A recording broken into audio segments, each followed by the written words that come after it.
आपकी विशेषज्ञता joint replacement and sports injury में है और आपको करीब 10 वर्षों का अनुभव है। आप ऑर्थो में एमएस और डीएनबी हैं। इसके साथ ही इन्हें स्पोर्ट्स इंजरी में फेलोशिप मिल चुकी है। तो डॉक्टर अमित, बहुत बहुत स्वागत है आपका पत्रिका टीवी पर। धन्यवाद।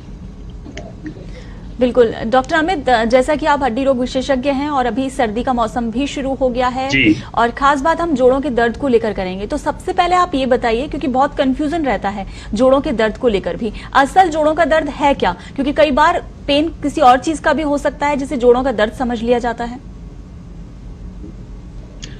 जोड़ों का दर्द जो है वो हम ये कहते हैं कि हमारे जॉइंट्स में पेन हो रहा है। इसके अलावा किसी भी रीजन से, जैसे मान लो शरीर में कोई भी थकावट हो रही है, तो सबसे पहले असर जोड़ों पे आता है।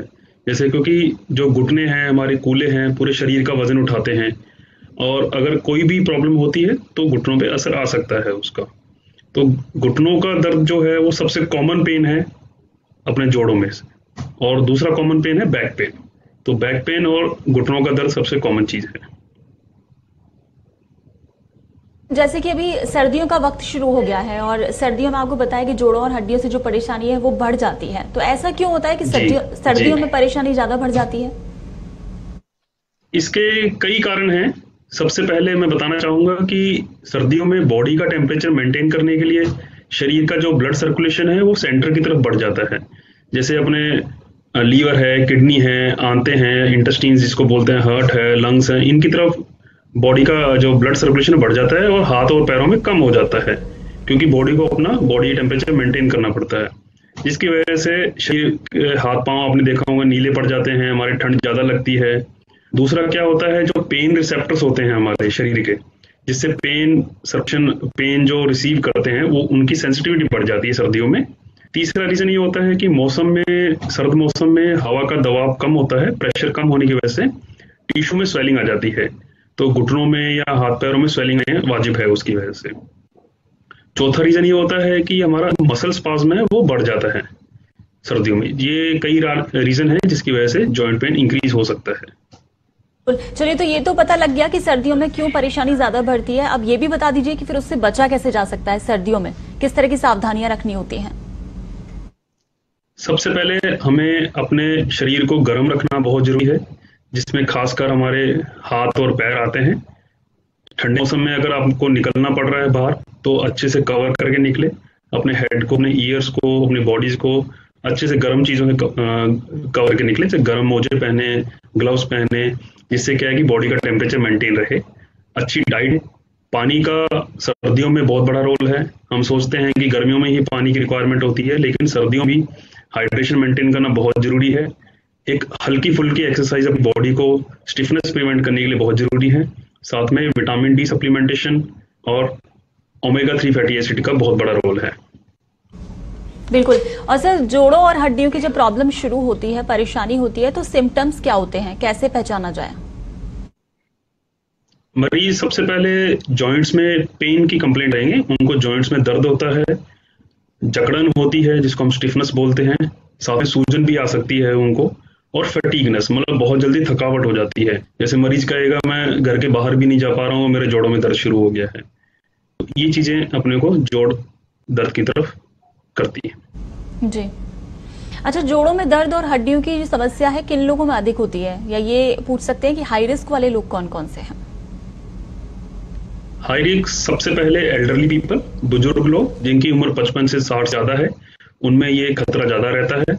या फिर जो मरीज पहले से ऑस्टियोआर्थराइटिस के या गले के मरीज हैं, उनमें भी खतरा ज्यादा है सर्दियों में दर्द बढ़ने का।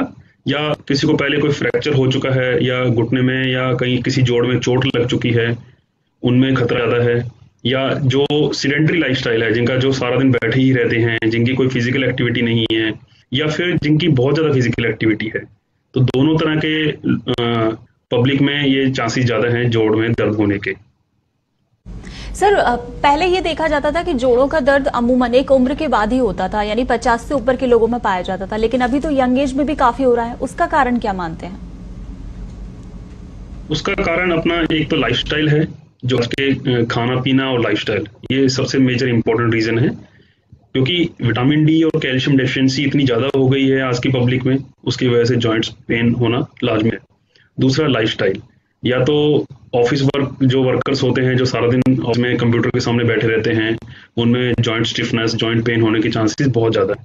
तो अपने को अपनी जॉइंट्स प्रॉब्लम इंक्रीज नहीं हो, उसके लिए तो डाइट पे बहुत अच्छा कंट्रोल होना चाहिए। अच्छी डाइट लें, बैलेंस डाइट लें, जिसमें ड्राई फ्रूट्स हैं, वॉलनट्स हैं, या ओमेगा 3 फैटी एसिड्स हैं, विटामिन सी है, अपनी डाइट में जरूर इंक्लूड करें। दूसरा, हल्की फुल्की एक्सरसाइज सभी पर्सन को करनी चाहिए, चाहे वो किसी भी एज ग्रुप का हो। अच्छा, जोड़ों का जो दर्द है उसका ट्रीटमेंट क्या है? क्या दवाइयों से जोड़ों का दर्द सही हो जाता है या एक लंबे वक्त तक चलता है इसका ट्रीटमेंट? ट्रीटमेंट डिपेंड करता है जोड़ों का दर्द किस तरह का है। अगर हल्का फुल्का दर्द है तो घर ही ठीक किया जा सकता है।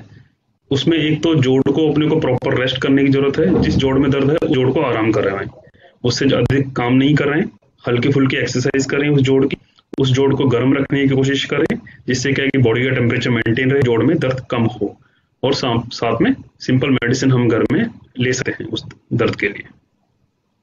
अच्छा डॉक्टर, अगर जिस तरह से आपने बताया हल्का फुल्का दर्द है तो उस हिसाब से दवाई और कुछ एक्सरसाइज है जिससे ये ठीक हो जाता है, तो एक बार ठीक होने के बाद वापस होने के चांसेस भी रहते हैं क्या, कि दोबारा से भी हो सकता है?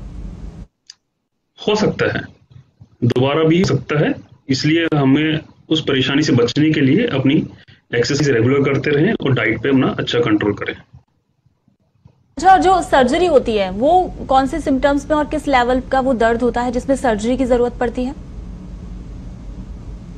आमतौर पे जोड़ों का दर्द हल्का भी हो सकता है, बहुत ज्यादा गंभीर भी हो सकता है। हल्के में तो ये है कि आदमी अपनी दिनचर्या जो है, अपने रूटीन एक्टिविटीज आराम से कर पा रहा है, लेकिन कोई फिजिकल एक्टिविटी नहीं कर सकता। जैसे उसको थोड़ा बहुत काम करने में कोई परेशानी नहीं है, तो ये चीजें जो है, ऐसा दर्द है वो दवाइयों से कंट्रोल किया जा सकता है। लेकिन अगर किसी पर्सन को, किसी मरीज को ऐसा दर्द हो गया है कि अपनी दिनचर्या भी नहीं कर पा रहा है, जैसे बिस्तर से उठने में तकलीफ हो रही है, अपना जो दिनचर्या वाले काम है वो नहीं कर पा रहा है, अपना घर के बाहर मंदिर तक नहीं जा पा रहा है, तो ऐसे मरीजों में आमतौर पे ऑपरेशन की जरूरत पड़ती है। सर, इसमें यह भी बताया जाता है जोड़ों के दर्द में कि फिजियोथेरेपिस्ट का एक बेहद अहम रोल होता है। किस तरह से काम करते हैं फिजियोथेरेपी जोड़ों में, मतलब कैसे आराम मिलता है? एक्सरसाइज ही कराई जाती है, इसके अलावा ट्रीटमेंट यानी दवाइयां भी दी जाती हैं? और फिजियोथेरेपिस्ट का ऑर्थोपेडिक्स के साथ बहुत बड़ा रोल है। आज के टाइम पे ऑर्थोपेडिक्स और फिजियोथेरेपी दोनों साथ साथ चलते हैं। फिजियोथेरेपी में एक्सरसाइज के अलावा मशीन से थेरेपी भी होती है, जिसमें गर्म मशीन से सेक करना है, हीट बेल्ट है, IFT, टेंस, ये मशीन्स जो होती हैं उनसे मांसपेशियों को रिलैक्स किया जाता है, जो स्टिफनेस है उसको दूर किया जाता है, और साथ में मांसपेशियों की स्ट्रेंथ बढ़ाई जाती है। मसल स्ट्रेंथनिंग एक्सरसाइजेस होती हैं, मांसपेशियों की स्ट्रेचिंग एक्सरसाइजेस होती हैं। ये सब फिजियोथेरेपिस्ट का रोल है और ये किसी भी मरीज के लिए बहुत हेल्प है। अच्छा डॉक्टर, किसी को अगर पहली बार जोड़ों का दर्द हो रहा है तो वो उसे कैसे समझेगा? मान लीजिए जैसे नॉर्मली हमने देखा है किसी भी काम को करते वक्त जैसे झुके हुए हैं या बैठकर कर रहे हैं और फिर एकदम से खड़े होते हैं तो कमर में पेन होता है, तो क्या उसे जोड़ों का दर्द की स्टार्टिंग माना जाए? जोड़ों का दर्द कई तरह का होता है। एक जो उम्र के हिसाब से होता है, जिसको ऑस्टियोआर्थराइटिस बोलते हैं, वो पर्टिकुलर एज के बाद ही स्टार्ट होता है, जैसे 40 या 50 एज के बाद। लेकिन जो जनरलाइज बैक पेन है, जैसे उठने में तकलीफ हो रही है, वो सिंपल मैकेनिकल बैक पेन भी हो सकता है, जैसे मांसपेशियों में कमजोरी की वजह से या विटामिन कैल्शियम की कमी की वजह से, या अपना डाइट कंट्रोल नहीं है या प्रॉपर एक्सरसाइज नहीं है। तो उन सब रीजन को पहचानना बहुत जरूरी है, उसी हिसाब से उसका ट्रीटमेंट होता है। अच्छा, कुछ लोगों के साथ ये प्रॉब्लम रहती है कि दौड़ते वक्त घुटने से नीचे के पैर में और टखने तक में दर्द होता है, तो क्या वो भी जोड़ों से रिलेटेड है? नहीं, वो जोड़ से रिलेटेड नहीं है। वो दर्द आमतौर पे उन मरीजों में होता है जो अचानक से दौड़ शुरू कर देते हैं, जिन्होंने कभी अपनी जिंदगी में दौड़ा नहीं है, लेकिन अचानक से एक्सरसाइज स्टार्ट करते हैं, लेकिन बहुत ज्यादा कर लेते हैं। तो कभी भी एक्सरसाइज स्टार्ट करें, हमेशा अपनी बॉडी को वार्म अप करें, पहले कुछ दिनों तक सिंपल वॉक करें, फिर जॉगिंग, फिर रनिंग स्टार्ट करें, जिससे वो बॉडी अपनी हैबिचुअल हो जाएगी, उसको अडेप्ट कर पाएगी उस चीज को। तो बॉडी अडेप्ट कर लेगी तो फिर वो दर्द नहीं होते हैं। अच्छा डॉक्टर, ज्यादातर लोगों का एक ये सवाल रहता है कि चलते वक्त अचानक से पैरों में से टक टक की आवाज आने लगती है, वो क्या है? टक टक की आवाज घुटनों के अंदर आ रही है, इसका मतलब घुटनों में फ्रिक्शन बढ़ गया है, घर्षण बढ़ गया है। जो घुटने में हड्डी की कवरिंग होती है, जिसको हम कार्टिलेज बोलते हैं, उसका न्यूट्रिशन प्रॉपर नहीं है, वो ड्राई हो रहा है। ड्राइनेस की वजह से उसका फ्रिक्शन इंक्रीज हो जाता है, जिसकी वजह से वो टच करने की वजह से आपस में वो कट कट की आवाज आती है। उसके लिए एक एक्सरसाइज और न्यूट्रिशन सप्लीमेंट्स आते हैं कार्टिलेज के लिए, वो जरूरी है। अच्छा, जिनके जोड़ों और हड्डियों में अक्सर दर्द रहता है, दर्द की प्रॉब्लम रहती है, उनको आप क्या कहेंगे, किस तरह की सावधानियां हैं और फिर किस तरह से उन्हें मतलब बचाव की जरूरत है, खासतौर पर अभी सर्दियों में? ये तो आपने बता ही दिया कि उन्हें गर्म कपड़ों में अपने हाथ पैरों को लपेटने की जरूरत है। इसके अलावा और कौन कौन सी सावधानियां जो रखी जा सकती हैं सर्दी के मौसम के अलावा भी? जनरलाइज उनको एक तो इस बात का ध्यान रखना है कि उन्हें किसी तरह की चोट नहीं लगे, क्योंकि जो 55-60 साल की उम्र की हो जाते हैं उनकी हड्डी कमजोर हो जाती हैं, उनका पोस्चर भी चेंज होने लग जाता है। तो अपना पोस्चर मेंटेन करके चले। हड्डियों की कमजोरी दूर करने के लिए डाइट अच्छी सी लें, विटामिन डी, कैल्शियम की रिच डाइट लें, जिसमें ओमेगा 3 फैटी एसिड भी इंक्लूडेड हो, और हल्की एक्सरसाइज रेगुलर करें, जिससे क्या है कि बॉडी का स्ट्रेंथ और बॉडी की जो मसल एक्टिविटी है बनी रहे, और उनको किसी भी तरह से चोट से बचना चाहिए। बिल्कुल बिल्कुल डॉक्टर अमित, काफी सारे सवालों के जवाब आपने दे दिए हैं। अभी और भी तमाम सवाल हैं, लेकिन फिलहाल प्रोग्राम में यहाँ हम एक छोटे से ब्रेक के लिए रुक रहे हैं, जल्द लौटते हैं।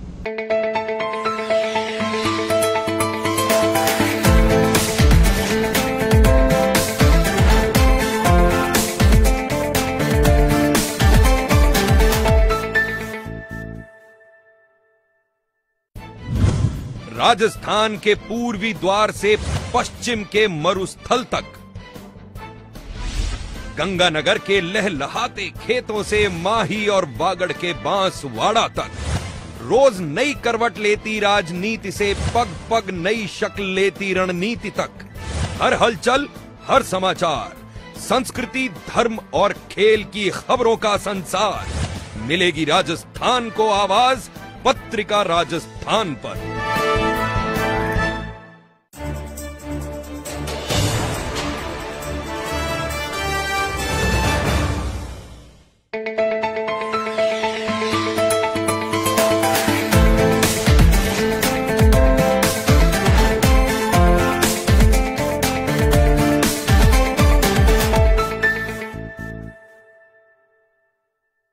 ब्रेक के बाद एक बार फिर स्वागत है आपका। आप देख रहे हैं हेलो डॉक्टर कार्यक्रम, और आज हमारे साथ हड्डी रोग विशेषज्ञ डॉक्टर अमित अग्रवाल लगातार बने हुए हैं। अमित जी, एक बार फिर से स्वागत है आपका। तो जॉइंट पेन को लेकर सर हम बात कर रहे हैं। अब ये बताइए कि कुछ लोगों की ये प्रॉब्लम रहती है कि सुबह के वक्त जब उठते हैं तो उनके कमर और जोड़ों में हल्का सा दर्द महसूस होता है, लेकिन थोड़ी देर के बाद आराम मिल जाता है। ऐसा क्यों होता है? ऐसा इसलिए होता है क्योंकि जब हम सोते हैं तो हमारी मसल्स से रिलैक्स हो जाती हैं और जॉइंट स्टिफ हो जाते हैं। तो जॉइंट स्टिफनेस की वजह से ये चीज हो सकती है। दूसरा, इसमें डाइट अपनी डेफिशिएंसी, विटामिन डी और कैल्शियम डेफिशिएंसी की वजह से ऐसा हो सकता है। महिलाओं में थायराइड डेफिशिएंसी की वजह से, थायराइड एक हार्मोन होता है, उसकी डेफिशिएंसी की वजह से ऐसा पॉसिबल है। तो उसके लिए प्रॉपर एक्सरसाइज और डाइट मेंटेनेंस बहुत जरूरी है। डॉक्टर, एक और है, बहुत इंपॉर्टेंट क्वेश्चन है, थोड़ा डिटेल में आप इसका जवाब दीजिएगा, क्योंकि काफी सारी महिलाएं हैं जो इसका जवाब जानना चाह रही हैं कि डिलीवरी के बाद अक्सर महिलाओं में कमर में दर्द होता है। तो ऐसी महिलाएं जिनके कमर में दर्द रहता है, उन्हें किन बातों का ध्यान रखना चाहिए, या फिर आफ्टर डिलीवरी ही ऐसी कौन सी मतलब बातें थी जो उस वक्त ध्यान में रखनी चाहिए जिससे कि ये दर्द आगे तक ना बढ़े? आमतौर में महिलाओं में प्रेगनेंसी या डिलीवरी के बाद में जो पेन होते हैं वो प्रेगनेंसी की वजह ही होते हैं, क्योंकि नॉर्मली प्रेगनेंसी में बॉडी का वाटर रिटेंशन की कैपेसिटी होती है, क्योंकि जैसे आपने देखा होगा प्रेग्नेंट लेडी का वेट गेन होता है और उसमें वाटर रिटेंशन होता है, जिस वजह से जो मांसपेशियां हैं, जो जोड़ हैं, उनमें स्वेलिंग रहती है, टिश्यूज में स्वेलिंग रहती है, जिसकी वजह से वो जो मसल्स हैं अपनी प्रॉपर एक्टिविटी नहीं कर पाते हैं। तो इसको नॉर्मल होने में थोड़ा टाइम लगता है। जैसे जैसे टाइम निकलता है बॉडी अपने आप नॉर्मल होती जाती है। ध्यान रखने वाली बात यह है कि प्रेगनेंसी के टाइम पे भी और डिलीवरी के बाद भी अपना जो कैल्शियम लेवल है बॉडी का वो मेंटेन करके चले। डॉक्टर के हिसाब से अपनी दवाइयां लें, आयरन कैल्शियम जो बहुत जरूरी होती हैं, क्योंकि डिमांड बढ़ जाती है। प्रेग्नेंट लेडी को, बच्चे को भी पूरा सप्लीमेंटेशन देना होता है, इसलिए खुराक पे ध्यान देना बहुत जरूरी है। डिलीवरी के बाद में बैक पेन नहीं हो, उसकी एक तो हल्की प्रॉपर एक्सरसाइजेस होती हैं, बिल्कुल हल्की, जो उसके शरीर को नुकसान नहीं करें। दूसरा, कैल्शियम और विटामिन डी सप्लीमेंटेशन। तीसरा ये है कि लाइफस्टाइल थोड़ा चेंज करना पड़ेगा उनको, जैसे जमीन से कोई चीज उठानी है तो अपने बैक पे ज्यादा स्ट्रेस नहीं दें, अपने घुटने मोड़ें, चीज उठाएं, लेटने के टाइम पे सावधानी बरतें, हमेशा करवट लेके ही बिस्तर से उठें, हमेशा सा हल्का बॉन्डेड जो मैट्रेस आते हैं वही यूज करें, बहुत ज्यादा सॉफ्ट नहीं हो और बहुत ज्यादा हार्ड भी नहीं होना चाहिए। ये सब चीजें हैं जो महिलाओं को कमर दर्द से बचा सकती हैं। और डॉक्टर, ये जोड़ों के दर्द में आप क्या मानते हैं, सेक कितना फायदेमंद होता है, सेक करना चाहिए? बिल्कुल करना चाहिए। सेक करना हम खुद भी रिकमेंड करते हैं, थेरेपिस्ट भी रिकमेंड करते हैं। सेक आप घर पे भी कर सकते हैं, हल्की फुल्की दर्द जो है वो सेक से बिल्कुल ठीक हो सकता है। अच्छा, ये सेक भी दो तरह के होते हैं, कुछ लोग गर्म करते हैं तो कुछ लोग बर्फ से भी सेक करते हैं, तो आप क्या एडवाइस देंगे, किस तरह की सिकाई करनी चाहिए जोड़ों के दर्द में? अगर सर्दियों में जोड़ों का दर्द है या क्रॉनिक जोड़ों का दर्द है जो बहुत पुराना है, तो उसमें गर्म पानी का सेक अच्छा रहता है, क्योंकि जैसे मैंने पहले बताया कि ब्लड सर्कुलेशन बॉडी की तरफ, सेंटर की तरफ जाता है। तो जो पेरिफेरी के जॉइंट्स हैं जैसे घुटने हैं, कोहनी है, इनमें ब्लड सर्कुलेशन कम होने की वजह से वो ठंडे रहते हैं और उनमें दर्द रहता है। तो गर्म पानी के सेक करने से वहां ब्लड सर्कुलेशन बढ़ता है और दर्द में आराम मिलता है। और जो ठंडे या बर्फ का सेक है वो हम चोट में प्रेफर करते हैं। जो एक्यूट इंजरीज होती हैं, जो ताजा चोट होती है, जहाँ पे ऑलरेडी स्वेलिंग है, जहाँ पे ब्लड सर्कुलेशन बढ़ चुका है, तो उसको कम करने के लिए, स्वेलिंग कम करने के लिए हम बर्फ का सेक प्रेफर करते हैं। अच्छा डॉक्टर, ये भी कहा जाता है अक्सर कि जोड़ों के दर्द में ठंडी और खट्टी चीजें खाने से बचना चाहिए, क्योंकि उससे जोड़ों का दर्द बढ़ जाता है। आप क्या कहेंगे, क्या ये सही है?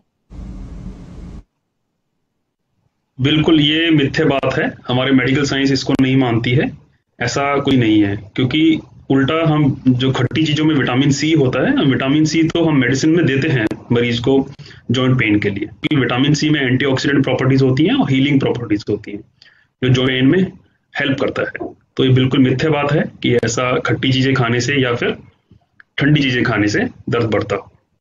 यानी कि आप लोग बिल्कुल एडवाइस नहीं देते हैं पेशेंट्स को कि वो खट्टी चीजें ना खाएं या ठंडी चीजें नहीं खाएं, क्योंकि आपने जिस तरह से बताया कि दवाइयों में भी इसी तरह का ट्रीटमेंट दिया जाता है। बिल्कुल, तो काफी सारे ऐसे व्यूअर्स हैं हमारे जो कि बहुत कंफ्यूज थे इसे लेकर कि खट्टी चीजें खानी चाहिए या नहीं खानी चाहिए, तो अब उनको अपना जवाब मिल चुका है। साथ ही ये बताइए डॉक्टर कि जॉइंट रिप्लेसमेंट जो किया जाता है, कुछ सीरियस केसेस वो होते हैं, तो ऐसे कौन सी केसेस हैं, वो कौन सी स्टेज है जिसमें नी रिप्लेसमेंट की सलाह आप लोग देते हैं कि अब रिप्लेसमेंट ही करना होगा?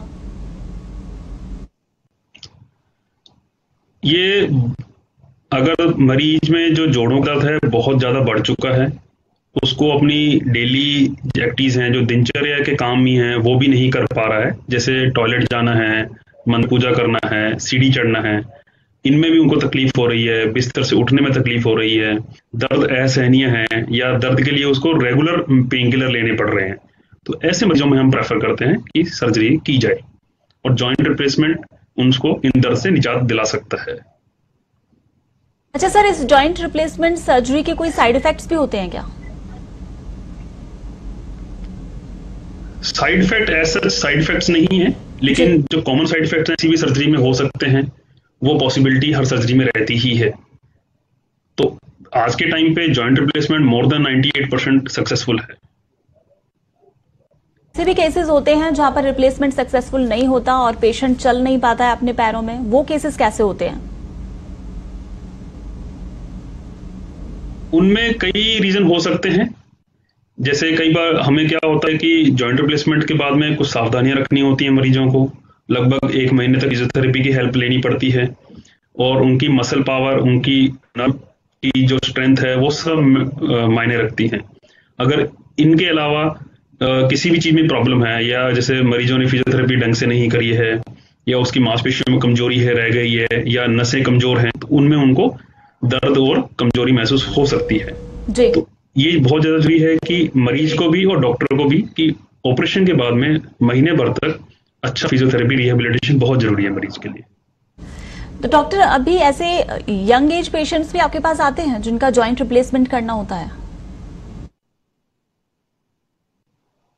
बहुत रेयर होते हैं, लेकिन जिनमें पहले कभी किसी में चोट लगी हो जोड़ के अंदर, या जोड़ के अंदर फ्रैक्चर हो गया हो, या जोड़ में कोई स्पोर्ट्स इंजरी की वजह से लिगामेंट से या मेनिस्कस की डैमेज हो गई हो, उनमें जोड़ जल्दी खराब होने के चांसेस रहते हैं। उनमें हम कोशिश करते हैं कि किसी और तरीके से मेडिसिन से या किसी और सर्जरी से उनका बचाया जा सके, क्योंकि जो जॉइंट रिप्लेसमेंट सर्जरी है वो आर्टिफिशियल जॉइंट है, उसकी लाइफ नेचुरल जॉइंट जितनी नहीं होती है, तो उनकी लाइफ 15 से 20 साल की होती है। अगर हम जल्दी किसी यंग पेशेंट में अगर रिप्लेसमेंट करने की कोशिश करते हैं तो फिर वो उनको बार बार रिप्लेसमेंट सर्जरी की जरूरत पड़ेगी, तो वो चीज़ हम अवॉइड करना चाहते हैं। दूसरा क्या होता है कि जॉइंट रिप्लेसमेंट करने के बाद में पेशेंट अपनी डेली रूटीन एक्टिविटीज तो कर सकता है, लेकिन जो फिजिकल एक्टिविटीज हैं उनमें पार्टिसिपेट नहीं कर सकता। तो यंग पेशेंट को आप जानते हैं कि फिजिकल एक्टिविटी काम के लिए और इन सब चीज़ों के लिए बहुत जरूरत पड़ती है, तो जॉइंट रिप्लेसमेंट यंग पेशेंट में अवॉइड करना चाहिए। बिल्कुल। वही डॉक्टर, अगर किसी पेशेंट में पहले से कोई बीमारी है, जैसे डायबिटिक है वो या हाई बीपी उसका रहता है, तो क्या ये रिप्लेसमेंट सर्जरी में किसी तरह की कोई प्रॉब्लम आती है? नहीं, ऐसा कुछ भी नहीं है। अगर उसका ब्लड प्रेशर और डायबिटीज दोनों कंट्रोल में है तो नॉर्मली कोई प्रॉब्लम नहीं आती, और अनकंट्रोल्ड डायबिटीज में प्रेफर नहीं करना चाहिए। पहले डायबिटीज कंट्रोल करते हैं, फिर ही उसके बाद जॉइंट रिप्लेसमेंट करते हैं। रिप्लेसमेंट सर्जरी से पहले और बाद में किस किस तरह की सावधानियां रखने की जरूरत है, ये भी एक बार बताएं। पहले ये है कि अपनी हम फिटनेस बहुत जरूरी है ऑपरेशन के लिए। जैसे अगर किसी भी पर्सन को जो जॉइंट रिप्लेसमेंट के लिए जाना चाहता है, अपनी डायबिटीज या बीपी या जो भी उसको मेडिकल प्रॉब्लम है उस पर कंट्रोल करना बहुत जरूरी है। ऐसा नहीं चाहिए कि ऑपरेशन में हम अनकंट्रोल्ड चीज के लिए जाएं। सेकंड थिंग, उसकी मसल एक्टिविटी बहुत अच्छी होनी चाहिए ताकि ऑपरेशन के बाद में उसको कम एफर्ट्स करना रहे। और ऑपरेशन के टाइम पे और ऑपरेशन के बाद उसको जो सावधानियां रखनी होती हैं, एक ये होता है कि अपने जोड़ को बचा के चले। जैसे जमीन पे नहीं बैठना है, आलती पालती नहीं लगाना है, उकड़ू नहीं बैठना है, इंडियन टॉयलेट का यूज नहीं करना होता हो, सीढ़ियों का प्रयोग है वो कम से कम हो, नॉर्मल वॉक करने में कोई प्रॉब्लम नहीं होती है, अपनी डेली रूटीन एक्टिव आराम से कर सकता है। दूसरी जो एक इम्पोर्टेंट थिंग है, रिहेबिलिटेशन। ऑपरेशन हो गया है, कई मरीज सोचते हैं हमें ऑपरेशन हो गया है, मुझे सब कुछ ठीक हो गया है, लेकिन उसको 3 से 4 हफ्ते तक का अच्छी रिहेबिलिटेशन बहुत जरूरी है। उसको फिजियोथेरेपिस्ट की हेल्प की जरूरत पड़ती है ताकि वो अपनी नॉर्मल कंडीशन में आ सके, उसकी मांसपेशियां हैं, उसकी नसें हैं, वो सब नॉर्मल हो सके। जी बिल्कुल। वहीं डॉक्टर ये बताइए कि एक बार अगर जॉइंट रिप्लेसमेंट हो गया और पेशेंट ठीक हो गया, अपने पैरों पर चलने लग गया, तो क्या उसे वापस फिर से ये जॉइंट की प्रॉब्लम हो सकती है? उस पर्टिकुलर जॉइंट में पेन नहीं होता, क्योंकि जो डेड पार्ट है, डेड कार्टिलेज होता है, वो हम रिमूव कर देते हैं और उसकी जगह आर्टिफिशियल मेटल का कैप लग जाता है। तो जो प्रॉब्लम जिसकी वजह से होती है वो निकल जाती है, तो उसमें पेन, अगर सब कुछ नॉर्मल है तो पेन नहीं होगा उसमें। बिल्कुल। वहीं डॉक्टर ये भी कहा जाता है कि स्ट्रेस से भी जोड़ों का दर्द हो सकता है, क्या ये सही है? बिल्कुल बिल्कुल, बहुत बहुत आज के टाइम पे बहुत इंपॉर्टेंट बात है ये, जिसको हम साइकोसोमेटिक पेन बोलते हैं। इसमें मल्टीपल जॉइंट पेन्स हो जाते हैं और पर्सन में सारी इन्वेस्टिगेशन नॉर्मल आती है।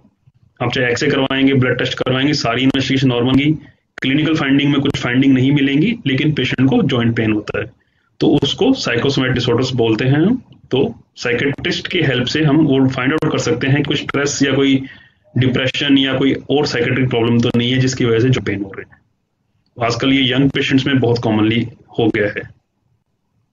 डॉक्टर, क्या इस तरह के जॉइंट पेन के केसेस बच्चों में भी देखने को मिले हैं क्या? क्योंकि आजकल कई बार देखा गया है कि बच्चों की उंगलियों में और इनमें कई तरह के पेन होने लगे हैं।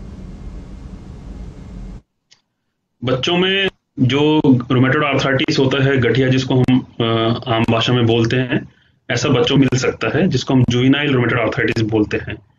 तो ये बहुत ही रेयर बीमारी है और लेकिन हो सकती है। इसमें मल्टीपल जॉइंट्स इन्वॉल्वमेंट जो 30-40 साल के पर्सन में हो सकती है, वैसी सेम बीमारियां इसमें भी हो सकती है। तो उसको ट्रीट करने के लिए एक स्पेशलिस्ट रूमेटोलॉजिस्ट से अपने को कंसल्ट करना चाहिए। जी बिल्कुल। वहीं डॉक्टर, जॉइंट रिप्लेसमेंट को लेकर एक भ्रम है जो लोगों में बना हुआ है। ऐसा होता है कि अगर जोड़ों में दर्द शुरू हुआ और लोग डॉक्टर को दिखाने जाते हैं तो आजकल अमूमन डॉक्टर यही कहते पाए जाते हैं कि आपके घुटने सूख गए हैं, नॉर्मल भाषा में जो कहा जाता है कि इसका जेल खत्म हो गया है, तो नी रिप्लेसमेंट ही एकमात्र इसका इलाज है। क्या ये सही है? काफी हद तक सही है सर, क्योंकि अगर जॉइंट खराब हो गया है, कार्टिलेज उसका डैमेज हो गया है। कार्टिलेज एक ऐसी चीज है जो रीजनरेट नहीं होती है बॉडी में, कार्टिलेज अगर डैमेज होना शुरू हो गया है तो उसको हम प्रिवेंट कर सकते हैं ताकि फर्दर डैमेज नहीं हो, लेकिन अगर वो कंप्लीटली डैमेज हो गया है तो उसको रिवर्स नहीं किया जा सकता। अगर कार्टिलेज डैमेज हो गया है तो पेशेंट के पेन जो है वो कभी भी नहीं जाएगा विदाउट सर्जरी। तो इसलिए ऐसा नहीं है कि डॉक्टर गलत बोलते हैं, काफी हद तक सही है बात, तो रिप्लेसमेंट अपने को करवा लेना चाहिए। लेकिन सर जॉइंट रिप्लेसमेंट को लेकर लोगों में ये भी कंफ्यूजन है कि ये सक्सेसफुल नहीं रहता है, क्योंकि अगर कोई भी एक केस घर में किसी का कुछ गड़बड़ हो जाता है तो फिर लोग इसको लेकर बहुत नेगेटिव हो जाते हैं कि नहीं, मतलब इतना पैसा भी लगता है और उसके बावजूद भी चलना फिरना नहीं हो पाता है। तो आप किस तरह से लोगों का ये जो कंफ्यूजन है इसे क्लियर करेंगे, क्या कहना चाहेंगे? आज के तारीख में जॉइंट रिप्लेसमेंट एक बहुत ही कॉमन सर्जरी हो गई है। जैसे कोई भी छोटी मोटी सर्जरी होती है वही ही नी रिप्लेसमेंट या हिप रिप्लेसमेंट हो गया है। मोर देन 98-99% इसकी सक्सेस रेट है। कभी कभार किसी मरीज में हो सकता है कि वो सक्सेसफुल नहीं हो, तो उसके बहुत सारे कारण होते हैं। जैसे कोई रिहेबिलिटेशन प्रॉपर नहीं हुआ हो उसका, या फिर उसका जैसे हम कह सकते हैं कि एक्सरसाइज अच्छे से नहीं करी उसने, उसकी मांसपेशियां बहुत कमजोर हैं, उसकी नसें बहुत कमजोर हैं, या उसको पहले कोई बीमारी थी, या बाई चांस अनफॉर्चुनेटली उसमें इन्फेक्शन हो गया है। तो ये सारी प्रॉब्लम जो है वो अनसक्सेसफुल की तरफ जाती है। लेकिन आज के टाइम पे जॉइंट रिप्लेसमेंट हो गया है जैसे नॉर्मल सर्जरीज होती हैं, तो इसको इतना गंभीर नहीं सोचना चाहिए। आपको जरूरत है, वाकई में जरूरत है रिप्लेसमेंट की, तो करवा सकते हैं। अगर डॉक्टर कोई ओल्ड एज है और उसका नी रिप्लेस करना है तो क्या इस उम्र में उनके ये सर्जरी करने में नी रिप्लेसमेंट वाली किसी तरह के कॉम्प्लिकेशंस आ सकते हैं? एक बहुत ही इंपॉर्टेंट बात है नी रिप्लेसमेंट में कि उम्र में कोई भी प्रॉब्लम नहीं है, मतलब age is not a factor. किसी भी उम्र में रिप्लेसमेंट किया जा सकता है, लेकिन उसकी मेडिकल हिस्ट्री अच्छी होनी चाहिए, उसकी जो विल पावर है वो अच्छी होनी चाहिए, पेशेंट चलता फिरता हुआ होना चाहिए। ऐसा नहीं है कि जो बिस्तर पे पड़ा हुआ मरीज है हम उसके रिप्लेस कर दें, क्योंकि वो पहले भी नहीं चल रहा, बाद में भी नहीं चलेगा। लेकिन कोई चलता फिरता बुजुर्ग है, चाहे वो 70 साल का चाहे 80 साल का हो, तो उसमें रिप्लेसमेंट बिल्कुल करवा लेना चाहिए। डॉक्टर चलिए वक्त कम है, इसलिए एक बस आखिरी सवाल आपसे जानना चाहूंगी, मौसम का कोई इफेक्ट, क्योंकि सर्दियां हैं और जिस तरह से सर्दियों में ये प्रॉब्लम ज्यादा बढ़ जाती है, तो सर्जरी के लिए कौन सा टाइम सही है? क्या गर्मियों में सर्जरी कराना सही है या अभी विंटर में? सर्जरी कभी भी करा सकते हैं, आजकल सब जगह एसी लगे हुए हैं, ऐसा कुछ भी नहीं है मौसम की ठंड में या गर्मियों में। लेकिन बहुत ज्यादा सर्दी होती है तो उसमें थोड़ा सा ये होता है कि बॉडी को कवर अप करना बहुत जरूरी होता है और पेन थोड़ा ज्यादा रहने के चांसेस रहते हैं। बाकी अवॉइड करना है तो जो पीक सर्दी होती है उसमें अवॉइड किया जा सकता है, लेकिन आज के टाइम पे ऐसा कुछ नहीं है, किसी भी टाइम हम सर्जरी कर सकते हैं। बिल्कुल। चलिए डॉक्टर, टाइम पूरा हो गया है हमारे इस प्रोग्राम का। इतनी सारी इन्फॉर्मेशन देने के लिए और हमारे साथ इस प्रोग्राम में कनेक्ट होने के लिए आपका बहुत बहुत शुक्रिया। Thank you very much. तो ये थे डॉक्टर अमित अग्रवाल, हड्डी रोग विशेषज्ञ, और इन्होंने जॉइंट पेन से रिलेटेड तमाम सवालों के जवाब दिए हैं। तो जो भी कंफ्यूजन आपका इसको लेकर बना हुआ था, आई थिंक वो सब क्लियर हो गए होंगे। तो अगर किसी भी तरह का जोड़ों का दर्द है तो तुरंत डॉक्टर को दिखाएं, और अगर रिप्लेसमेंट की जरूरत है तो वो भी कराई जाए, क्योंकि ये जिस तरह से डॉक्टर ने बताया 98% केसेज में सक्सेसफुल रहा है। इसके साथ ही आज के हेलो डॉक्टर कार्यक्रम में बस इतना ही। कल फिर मिलेंगे। देखते रहिए पत्रिका टीवी। नमस्कार।